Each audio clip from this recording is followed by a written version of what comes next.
Welcome to Soul 180.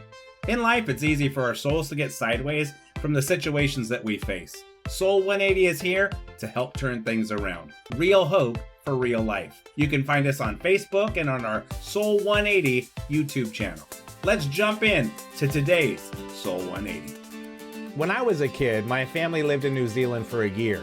And back then, we had exactly 2 channels on TV. If you didn't want to watch what was on Channel 1, hopefully you liked what was offered on Channel 2 because those were your only 2 options other than turning it off, which, let's be honest, is sometimes the best choice we can make.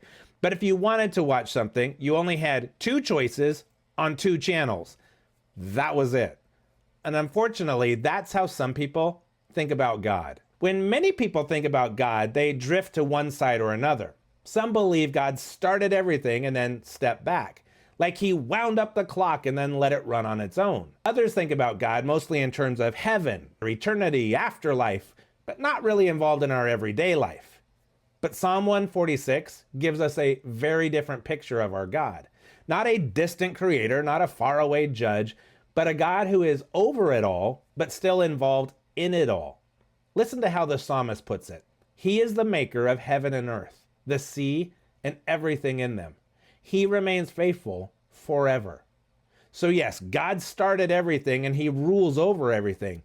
But then the psalmist shows us something even more amazing. He's still involved in everything. And he begins to unpack what that looks like, not in theory, but in real life. The psalmist says, he upholds the cause of the oppressed and gives food to the hungry. The Lord sets prisoners free. The Lord gives sight to the blind. The Lord lifts up those who are bowed down. Listen to that list again. The oppressed, the hungry, the prisoner, the blind, those weighed down by life. That's not a list of people who have it easy. These are people who are struggling. And the psalmist says the Lord meets them there and supplies what they need. As we read earlier in Psalms, the Lord is close to the brokenhearted and saves those who are crushed in spirit. Did you catch that?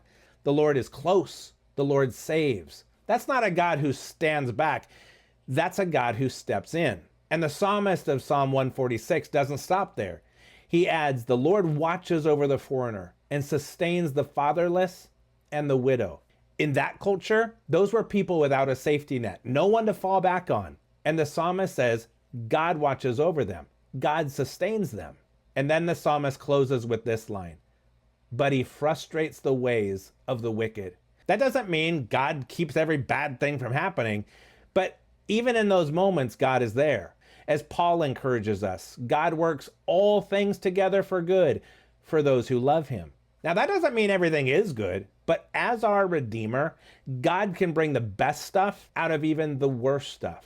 So when we step back and look at Psalm 146, this isn't a God who is removed. This is a God who is involved. And when we begin to see God that way, even if our situation doesn't change, it shifts something in our soul.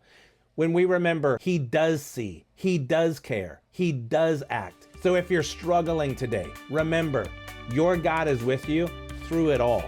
Ask him to supply what it is you need and strengthen you where you're struggling. May his peace and his blessings be yours today as you carry on.